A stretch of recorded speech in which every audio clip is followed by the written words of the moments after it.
Hello, welcome to Avalonia's Improvement. This is Avalonia speaking. This is the third day of the new year. So, what does that mean? It's Friday! Alright. Have you guys thought about taking care of those investments? Don't buy too many of that same color shirt. I think one's okay. And maybe you should calm down on the, food aspect. You don't need a dessert every time, alright? Make your own dessert at home, Fig Newtons and almond joys. Yeah, that's good. On a real note though, today is Friday. So I'm sure you guys are wondering what character that I have for this Friday. I don't know. Maybe you got it right. So this one is, it's hard to describe this, so I'm gonna describe it for you, okay? Best I can. Imagine, you ever saw Avatar? That movie with the blue aliens? Alright, everyone cried, So, that movie, think about the characters and how they had one source that was their creator, right? And all these people would pray to this one creator, right? And do you ever wonder how our earth was created? There's this one part where people say that the Darwin theory, correct? Where, do I need to get into it? But I'm sure that there's a lot of people that do know that theory. So, why is it produced into schools to teach children of a false idea? Now, I know a lot of you are gonna say, "How dare you do that? Don't do that." But I just think hear me out, okay? Hear me out.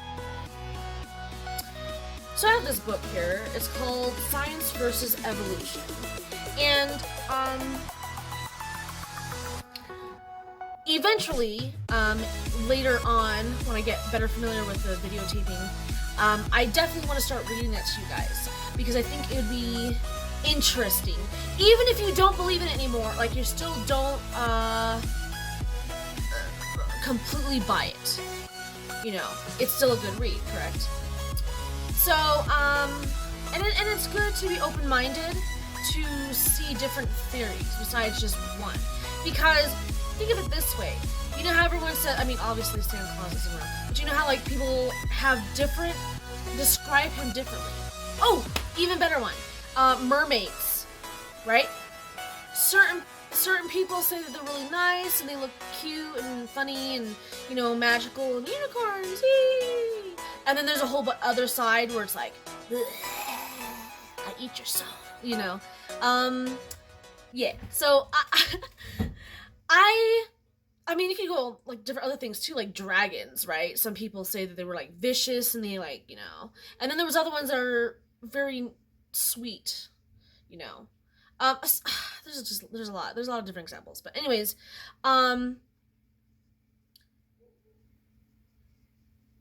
do you ever wonder, besides that theory about our creation, how when you look at a flower or even fruit, even bread, mashed potatoes, I don't know, the texture mashed potatoes, everything that you're able to use with your senses is so gorgeous. When I look into this wood of my my office, there's so much detail into the wood, that I don't know, there's just so much evidence that there has to be something more than nothing Do you know, I think I'm pretty great. Like, don't get me wrong. I think I'm ABC, you know what I'm saying? But I don't think that I can ever create anything that like this. I mean, the artwork, the texture, the chemistry, the elements. It's, I don't know. It's wonderful. So today is Friday, and we are going to get into that. But first, I did want to read a story that's cute, and I think everyone might like this. This is called Curing the Winter Loneliness by Kathleen Dore Law. Chip's nose pressed up against the frosty window. His breath spread a fog across the glass. He slowly wiped it clean with his hand and sighed. Once again, the glass clouded up. What do you see out there? Mom leaned over Chip's shoulder and peered out the window. Snow covered the ground except where Dad had scraped it off the sidewalk before driving to work. Nothing. Chip pushed away from the snowy scene. He didn't want to get his scarf and hat to go outside to build a fort. Kit, his brother, had gone to school with Dad minutes ago. Sometimes he felt so lonely. Not much fun without your best buddy, is it? Mom sympathized. Sounds like a bad case of the winter loneliness. He'll be outside playing with Stefan and Trevor at recess, but I'm stuck here, Chip complained. Why do I have to stay home? He asked, even though he already knew the reason. The small church school Kit was attending didn't have a first or second grade, so Mom was teaching Chip at home. How he wished for a friend, but even Alec next door was at school. Who was it that felt forgotten in our Bible lesson today? Mom's voice was very quiet. Chip thought for a moment. David? He answered, pushing his fist into the pillow on his lap. His family was even having a party at the house without him. He must have felt very forgotten and lonely, Mom said, but he did his shepherd's work well and didn't whine. Chip pictured David looking out at the herd of sheep grazing peacefully with their faces buried in the grass. And even though he was the only one in his family not at the party, he was the one finally chosen to be king. Mom finished the story. I know what, Mom's voice brightened. Why don't you get your math done? And I'll go outside with you. We'll build the biggest snowman you've ever seen. Do I have to do my reading too? Chip looked at Mom hopefully. Mom hesitated, but then urged, why don't you get it all done? And then we can play until lunch. We'll have a long PE today. Chip nodded and walked toward his desk. He still wished Kit was home or that he could be at school with more friends. But at least Mom would come out with him later. He leaned over and pulled his math book from his desk. A half an hour later, he leaned back and stretched. He wondered what Kit was doing. Looking at his book, he counted 5 more math problems. Bending over his book, he went on to the next one. Minutes later, it felt so good to write the last answer, he slammed his book shut and pushed it into his desk. Walking to the cupboard, he reached for a glass and filled it with water. Ah, now he felt better. Mom, I'm ready to read now, Chip called. He could hear her in the laundry room pulling clothes out of the washing machine. Be right there, Mom said. As they were finishing the story, the phone rang. Chip turned the pages to look at the next story as Mom answered the call. After some conversation, Mom said, Why, yes, I think he'd love that, and hung up. Guess who that was? Mom asked, with excitement in her voice. Who? Chip looked up from his book. That was my friend Cherry on the hill, Mom said. Oh, you mean up on Walnut Mountain? Chip asked, remembering the time their family had visited the church there. Yes, Mom nodded.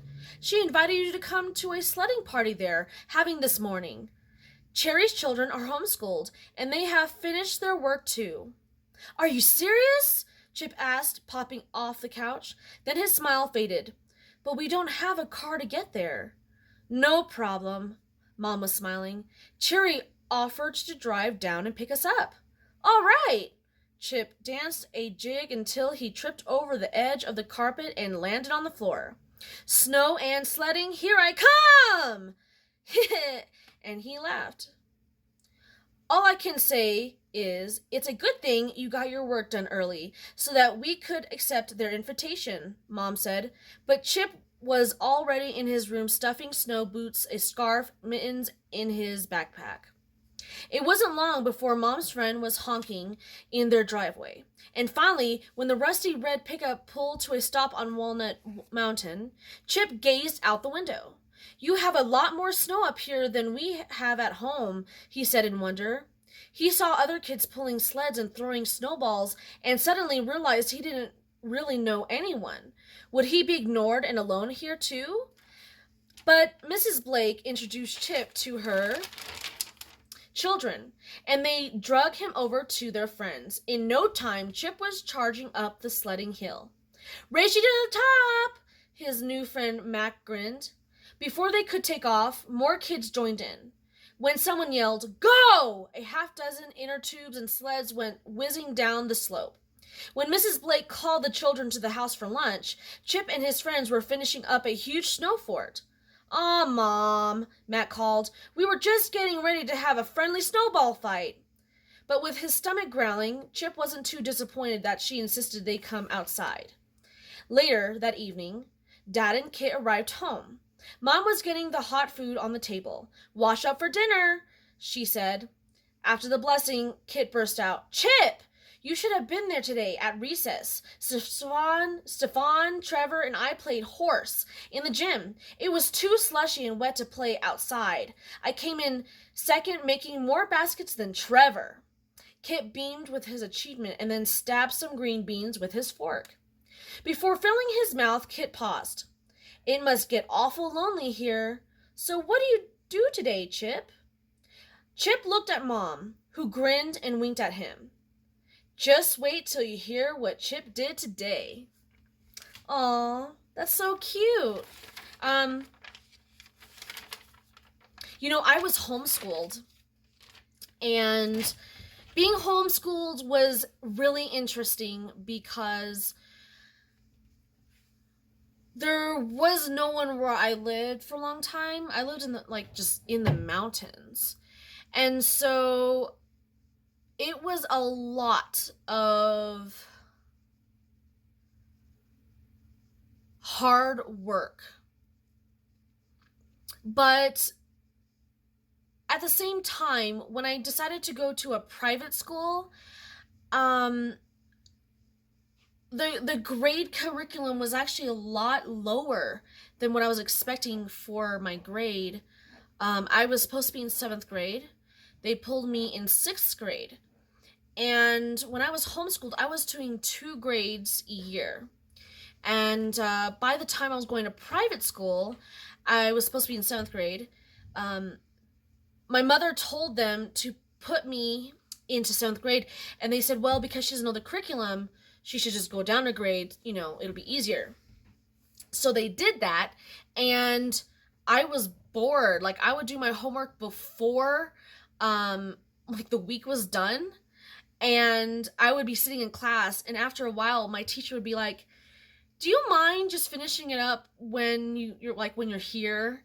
Because otherwise you're not doing anything, and you keep going way above your lessons." So I was like, yeah, okay. Because when I was homeschooled, I didn't really have a limit. So I got to do as much as I wanted within the day. But hey, it is what it is, right? I think that public schools are cool. I did learn a lot of bad manners and a lot of craziness from being around too many people. So, yeah. But being in private school was not bad. I really enjoyed it. So now, I wanted to read you guys a few little things. And I don't know, I think it's kind of funny. So I I'm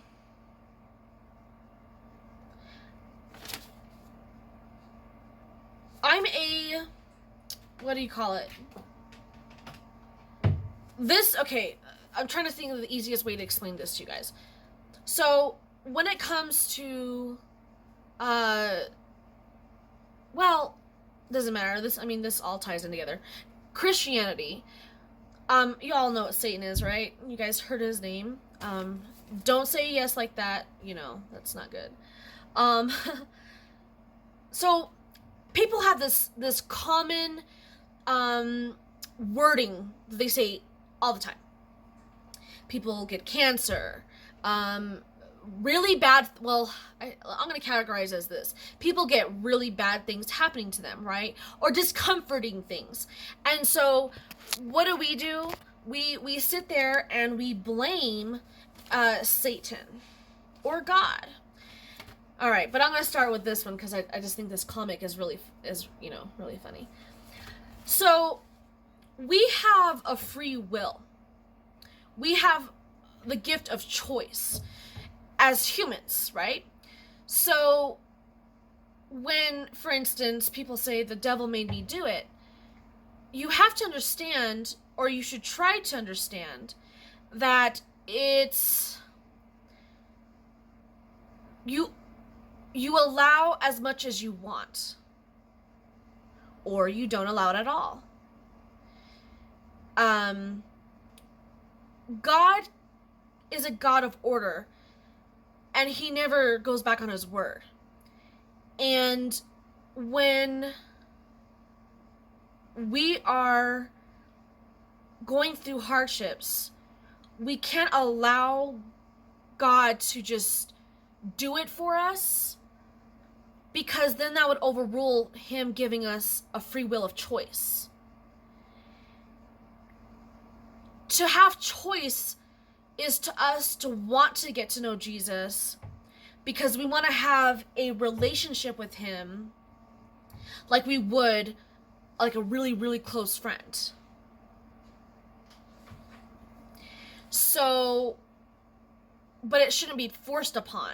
It's not, do this or you're going to be condemned. Oh! It's not like that, it's, you want to not do certain things or to do things because he's watching all the time. And it's almost like you want to make him proud when he sees you.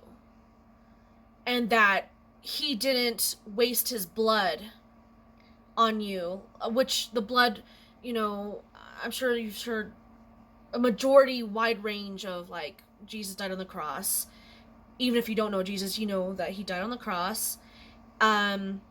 He died for everyone's sins, and that's a whole nother story in itself. But there's a lamb involved, and had to be the purest lamb, and that purest lamb would then be sacrificed if the person did something that they knew they shouldn't have been doing. And the reason for that is because you're taking a life that does not belong to you, and you're killing it, and you're watching the pain that it's suffering, and that pain that it's suffering, you are suffering. And that's what God's trying to explain, that how he feels every time that we sin.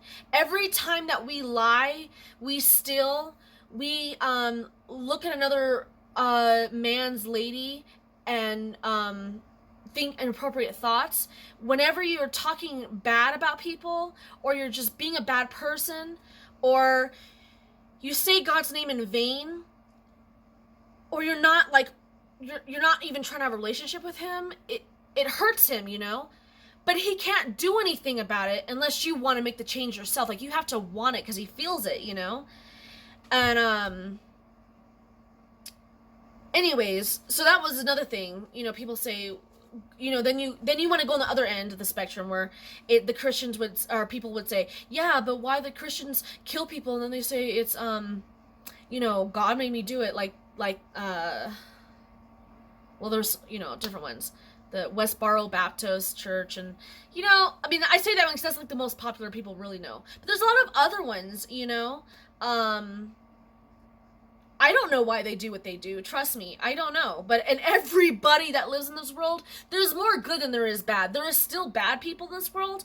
We just have to pray for them and hope that like they can, that God will open their eyes to wisdom, and that they'll want to change and want to repent and do better. You know what I mean? For whatever is going on. It happens. But that's the whole point. We have a choice. The devil made me do it. No. He may tempt you, but you don't have to do it. You have a will. It's just sometimes it's really tempting. It doesn't mean it needs to happen. So, that question solves this. Let's go to the true biblical Jesus Christ, all right? Those of you who don't necessarily believe in this, I totally understand where you're coming from. But I hope that you still are listening enough to just hear me out. Just open your mind. I'm not trying to throw something down your throat. In fact, if after this you still tell me that you're not into that, all right. But you can't fault me for at least trying, right? All right. Of what did Christ empty himself? Let this mind be in you, which was also in Christ Jesus, who being in the form of God thought it not robbery to be equal with God, but made himself of no reputation, and took upon him the form of a servant, and was made in the likeness of men. And being found in fashion as a man, he humbled himself, and became obedient unto death, even the death of the cross. Therefore God also hath highly exalted himself, and given him a name which is above every name, that at the name of Jesus every knee shall bow, of things in heaven, and things in earth, and things under the earth. So I had to stop right here. When it says of things in heaven, that means the sky. Because when you look in the beginning of Genesis, which I'll be talking about tomorrow, it will discuss more into detail why they describe it like that. And then of course it says in things in earth, which the earth would be the ground, the mud, and things under the earth. So you know, everything that's underneath it. It's obvious to me, you know. And that every tongue should confess that Jesus Christ is Lord, to the glory of God the Father. This is in the book of the Bible of Philippians chapter 2, verses 5 through 11. And I have to tell you guys, I don't actually do rehearsing when I do my videos. I pray to God first and allow him to be a vessel to guide me what I should be talking about. I mean, I have like basically all of the day, but not the things I read. And I know that God always puts everything together the way it needs to be, and it's such a blessing. Such a blessing. I'm going to read a little bit more.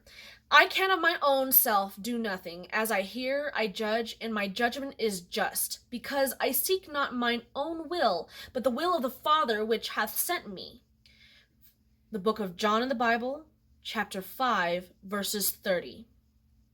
Believest thou not that I am in the Father, and the Father in me? The words that I speak unto you, I speak not of myself, but the Father that dwelleth in me. He doeth the works, verily, verily, I say unto you, he that believeth on me, the works that I do shall he do also, and greater works than these shall I do, because I go unto my Father.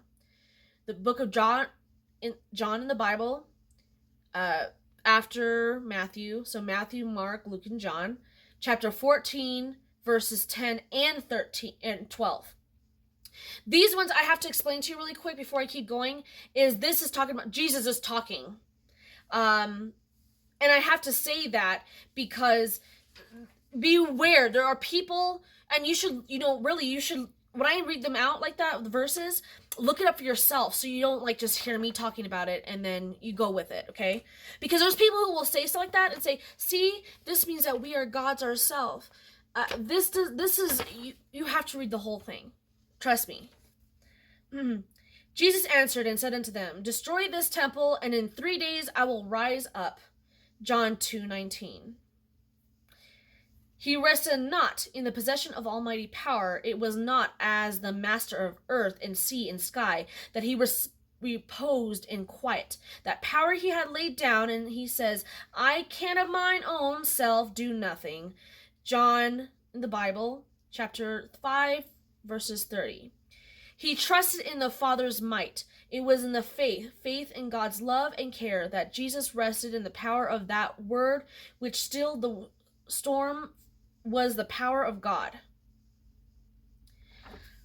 And I'm going to stop there with that. But it's beautiful what I can read so far. That was the whole thing, I think. When I started reading the Bible, I was like, it's just, a book can't harm me, So I started reading it. And all the words that come out of the Bible are so lovely. When you're depressed, it has that in there. When you're happy and you want to sing, it has that in there. You want some history, you want some science, health, home ec, carpentry. There's a lot. I can't even describe. They talk about a unicorn in the Bible. And the unicorn in the Bible is actually a type of rhino. Yeah. And then, people have turned it into like a horse that has like a horn, whatever. But no, that's not even it. And there are dragons in the Bible. They talk about this thing called, what is it? What? Behemoth. That's in the Bible?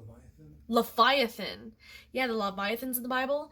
And this guy named Job, that's in the Bible. It's in the book of Job. He talks about how he has to slay one, or he did, hey, I'm not going to tell you. You need to look for it yourself. The Bible has some cool stuff. All right, so I'm going to read this again because, guys, I love this book. All right. Have this attitude in yourself with also in Christ Jesus. Philippians, that's in the book of the Bible, chapter 2, verses 5. Wow. I just have to say, I'm so astonished because I love everything that's coming out of this book so far. It's so sweet, and it goes for the day, Well, what did you think of so far? Do you think that it was too bad? Was it not? Doesn't it at least sound nice? Doesn't it sound pleasant? If not, I do apologize. And I do ask you, I do a good day. Yes, I do say that, a good day. Isn't that cute? I got that for my husband and I, so we can write notes to each other and stuff. He actually wrote that himself. Anyways, I think it's good.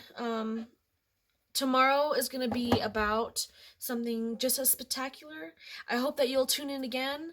And remember, you guys are loved, you're cared for, and there's always more love to go around. And remember, go out there and take a nice hot shower. Go sing outside to the birds.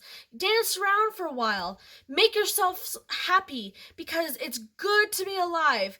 Always, always. Over and out.